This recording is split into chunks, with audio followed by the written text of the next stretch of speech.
زمونږ څه نادانان مسلمانان وروڼه او خویندې روژه ونیسي، خو روژې په حالت کې دوی څه کوي؟ ډرامې ګوري، فلمونه ګوري، او څه مقصد دا ده د اسلام په نوم سره ډرامې ګوري چې یاره په دې کې زه خپل دین زده کوم.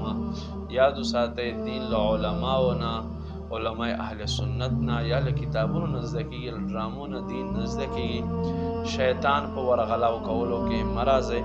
خپلو روژو حفاظت کوئ. په روژه کې چې څنګه ستا خوله له خوراک نه منع کړه، داسې خپل غوږونه به د زنانه آواز نه اورېدا نه ساتئ.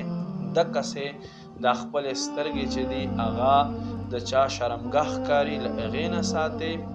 یا پردی خور لور ته کتلو نه به خپلې سترګې ساتئ. نو لہذا تاسو په روژو کې کوشش کوئ اسلامی چینل په اسلامی چینلو کې خاص کر 15 سال پوره شول مدني چینل ګورئ. انشاءالله ستاسو سترګو غوږو به حفاظت وي، علمي دین به هم زده کوئ. ویډیو ګورئ، خبردار مخکې در سره شیر کړئ چې مسلمانو ته پیغام ورسي او روژې محفوظ شي.